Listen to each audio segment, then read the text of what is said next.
కల్వకుంట్ల అవినీతి పుట్టలు పగులుతున్నాయి. ఆ పుట్టల్లోని కరెన్సీ కట్టలు బయటకొస్తున్నాయి. 2004లో కేసీఆర్ ఆస్తి కేవలం 84 లక్షలు. ఇది ఆయన ఎన్నికల అఫిడవిట్ లో చెప్పింది. ఇక కేటీఆర్ కున్న ఆస్తి కొంతే. ఆయన భార్య శైలిమ కేవలం హౌస్ వైఫ్, అంటే ఇంట్లో కుటుంబ బాధ్యతలు చూసుకునేది. కానీ మామ సీఎం అవ్వగానే 10 కంపెనీలకు ఓనర్ అయింది. ఎలా ఇంట్లో కిచెన్ లో కూరలుండే కేటీఆర్ భార్య శైలిమకు డబ్బెక్కడిది? ఇంట్లో చెట్టుకు డబ్బులు కాసాయా? కాదు, మామ అవినీతి కట్టలు పోగేశాడు. కొడుకు వాటికి పద్దులు రాసి భార్యను రిచ్ చేశాడు. చూడండి, 2014లో తన మామ సీఎం కాగానే ఆమె పేరిట తెలంగాణ పబ్లికేషన్స్ ప్రైవేట్ లిమిటెడ్ అనే కంపెనీ వెలిసింది. దానికి అడిషనల్ డైరెక్టర్, 3 నెలలకే డైరెక్టర్ అయ్యారు శైలిమ. ఆ తర్వాత అలేఖ్య వెంచర్స్ ప్రైవేట్ లిమిటెడ్, ఆ తర్వాత 2015లో షార్ప్ వెంచర్స్ ప్రైవేట్ లిమిటెడ్ అనే కంపెనీ పెట్టారు. దానికి డబ్బులు ఎక్కడివి? ఇంకెక్కడివి? మన తెలంగాణ జనం సొమ్ము కేసీఆర్ దోచాడు. కోడలికి కంపెనీలు పెట్టించాడు. ఆ తర్వాత జన్మేడ్ హెల్త్ కేర్ ప్రైవేట్ లిమిటెడ్,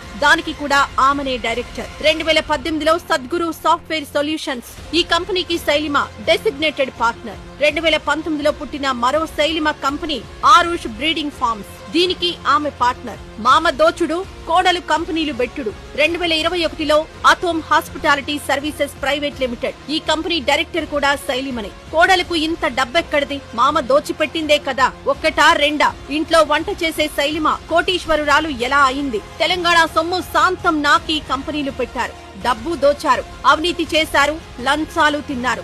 నీటి పేరుతో దోపిడీ, భూమి పేరుతో కబ్జాలు, కాంట్రాక్ట్ల పేరుతో క్యాష్, ఇలా తెలంగాణలో మొత్తం నాకేశారు. ఈ సాక్ష్యం చాలదా? రూపాయి సంపాదన లేని శైలిమకు కోట్ల వ్యాపారం చేసే డబ్బు ఎలా వచ్చింది? ఇంకేముంది, దోచిందే.